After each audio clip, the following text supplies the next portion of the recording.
Given that there are these temptations to rage, temptations to commit abuses in any given conflict, it would seem that we ought to be obviously very, very cautious and careful before we go into a conflict.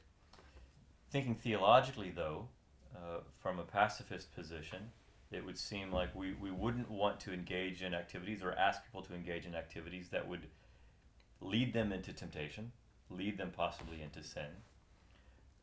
As well, I wonder how the just war tradition squares with the very strong texts of Scripture from Christ to turn the other cheek, to pray for one's enemy, the fact that Christ forbade his followers from taking up the sword, which would seem to be near the heart of the Christian tradition.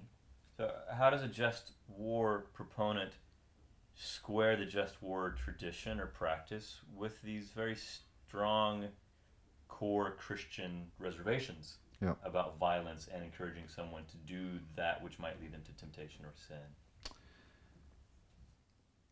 On the first point about temptation, that's an interesting point, and obviously one ought not to flirt with temptation if one can avoid it.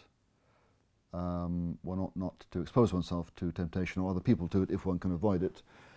But it may be that there are certain important duties one has to perform that expose one to temptations that, if one's going to perform the duty, one has to be exposed to. And one can think of that not simply in a military context, but any kind of political responsibility exposes one to temptations. And of course, pacifism also has its own temptations. There are courageous and principled pacifists. There are also pacifists who are cowardly and who refuse to grasp nettles, in the same way that there can be just warriors who are who use ethics simply to justify their own rage and pleasure and power. So I think there are temptations of both sides. On the issue of, what was it again? The question of the biblical text. Yes, so the biblical text. Yes, indeed. Jesus' prohibition against the use of violence, turn to the other cheek, love your enemy, don't take up the sword, those kinds of things, which the pacifist tradition is really predicated on, and in some ways, those very strong, clear denunciations of the use of violence. So this is and has always been controversial between Christians. First thing to say is that the proponent of just war accepts that love should qualify the use of force. Where he disagrees with the pacifist is that love should displace the use of force. So I've explained the ways in which love might qualify the use of force. No vengeance, discipline over the amount of force you use, etc. But back to the biblical texts, I think it's quite clear that there is doubt, even within the New Testament, as to quite how Jesus' clear strictures against the use of violence applies to government.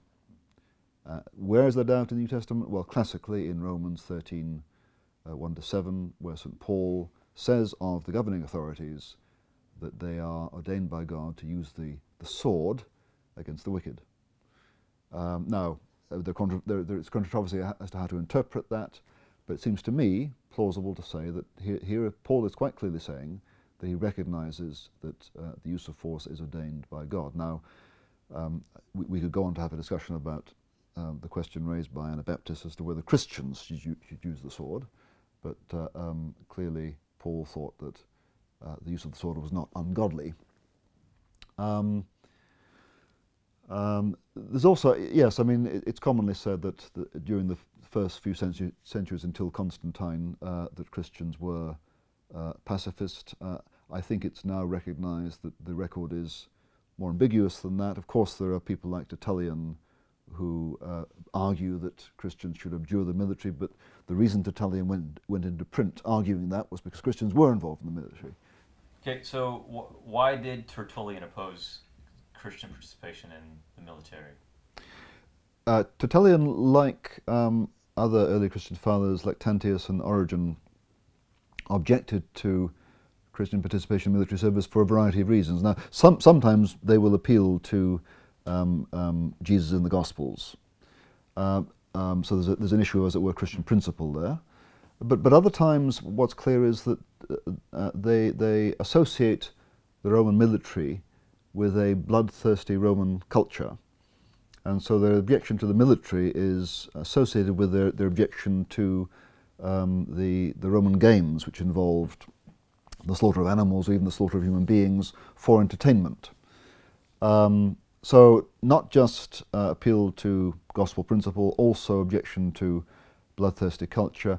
And then thirdly, military service involved an oath of loyalty to the emperor, who was regarded as being divine.